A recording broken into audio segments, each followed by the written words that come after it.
from shadows to beg money from crooked lenders. We sailed with a ragtag crew of paupers, criminals, and drunks. It was the best he could do. As father and I came above decks, I fought back nausea. The Enigma was a refitted whaling ship that stank of rancid blubber.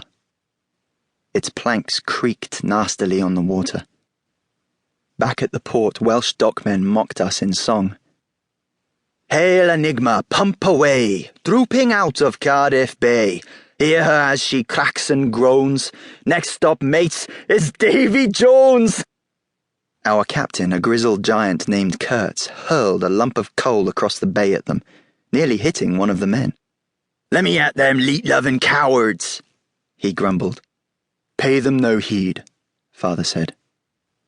"Not that they're wrong, mind ye," Kurtz said, his eyes flashing with anger. "Us heading for the middle of the ocean to find nothing." As he lumbered away, I looked at father. My head pain was beginning to ease. "Why does he say this?" I asked. Father took my arm and brought me to the wheelhouse. He took out an ancient map marked with scribblings. In its center was a large X. Directly under that was an inscription in faded red letters. But as father skillfully folded the map, the words were tucked away. "Kurtz sees no land under this mark. That's why," father said. "But I know there is.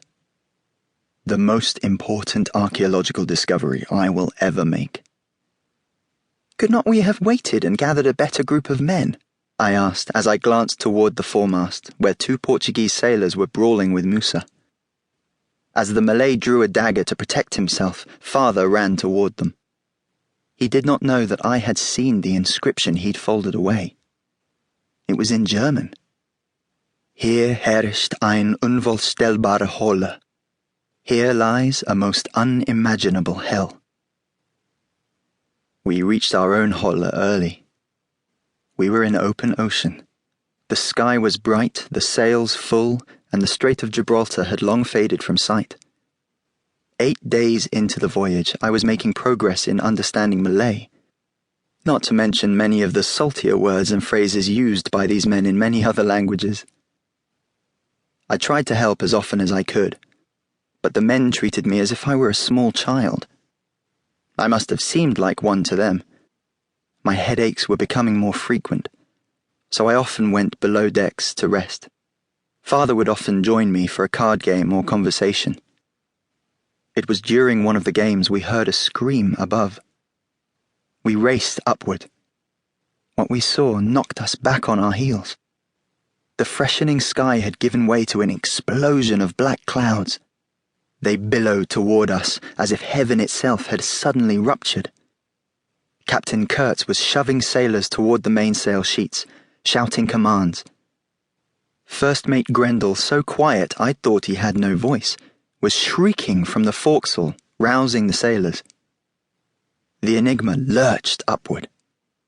As it smacked back to the water, men fell to the deck. The wind sheared across the ship, and the mainsail ripped down the center with a loud snap. In the thunder's boom, I stood, paralyzed, not knowing how to help. Rain pelted me from all directions. I saw a flash of lightning, followed by an unearthly crack. The mizzenmast split in two, falling toward me like a redwood. A hand gripped my forearm and I flew through the rain, tumbling to the deck with father. As we rolled to safety, I saw the crumpled body of a sailor pinned to the deck by a jagged splinter of the mast. I tried to help, but my feet slipped on the planks. The ship tilted to starboard as if launched by a catapult. I was airborne, flailing. All I saw beneath me was the sea, black and bubbling. 3 sailors, screaming, disappeared into the water. I thought I would be propelled after them, but my shoulder caught the top of the gunwale railing. I cried out in pain, bouncing back hard to the deck. "Sea monster!" a voice called out. "Sea monster!" It was the sailor named Llewellyn dangling over the hull. I held tight to the railing.